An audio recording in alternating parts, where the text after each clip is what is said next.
தமிழக அரசியலில் திமுகவை எதிர்த்து அரசியல் செய்யும் நபர்களில் நாம் தமிழக கட்சியை நடத்தி வரும் சீமான் முக்கியமானவர். இவரைப் போல திமுகவை கடுமையாக விமர்சித்தவர் யாருமில்லை என்றே சொல்ல வேண்டும். குறிப்பாக திராவிடத்தை அவர் கடுமையாக எதிர்க்கிறார். சென்னை மெரினா கடற்கரையை திராவிட சுடுகாடாக மாற்றிவிட்டீர்கள் எனச் சொன்னவர் சீமான். கடந்த 10 வருடங்களாவே யாருடனும் கூட்டணி அமைக்காமல் தனது கட்சி நிர்வாகிகளை தேர்தலில் நிற்க வைத்து வருகிறார். பெரும்பாலும் அதில் யாரும் டெபாசிட் கூட வாங்குவதில்லை.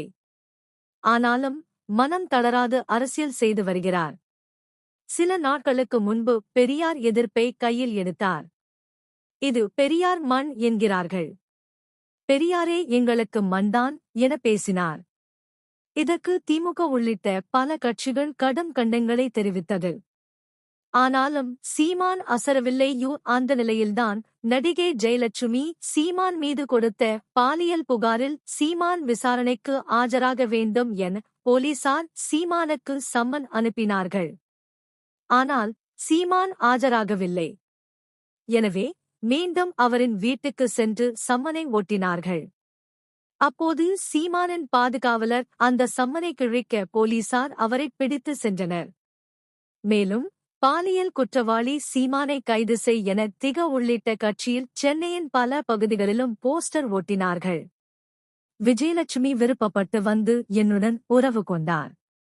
அவர் ஒரு பாலியல் தொழிலாளி என்றெல்லாம் வாய் கூசாமல் பேசினார் சீமான். இந்நிலையில் ஒரு விழாவில் சீமானை பார்த்த தமிழக பாஜக தலைவர் அண்ணாமலை, அண்ணே தைரியமா இருங்க, தொடர்ந்து சண்டை போடுங்க என சொன்னார். இது பற்றி அண்ணாமலையிடம் செய்தியாளர்கள் கேட்டதற்கு சீமான், அண்ணன் என் நண்பர். எங்களைப் போலவே தொடர்ந்து திமுகவை எதிர்த்து பேசி வருகிறார். எங்களுக்குள் கொள்கை முரண்பாடு இருந்தாலும் பாஜகவை விமர்சித்தாலும் மோடியை விமர்சித்தாலும் இருவரும் ஒரே வழியில்தான் செல்கிறோம். பெரியாரை பற்றி பேசினால் அவரை குறிவைத்து தாக்குதல் நடத்தி சொந்த பிரச்சனையை கிளப்பி அசிங்கப்படுத்துகிறார்கள். இப்படி செய்தால் எப்படிப்பட்ட நபராக இருந்தாலும் மனம் சோர்ந்து போகும். அதனால்தான் அவருக்கு தைரியம் சொன்னேன் என விளக்கமளித்திருக்கிறார்.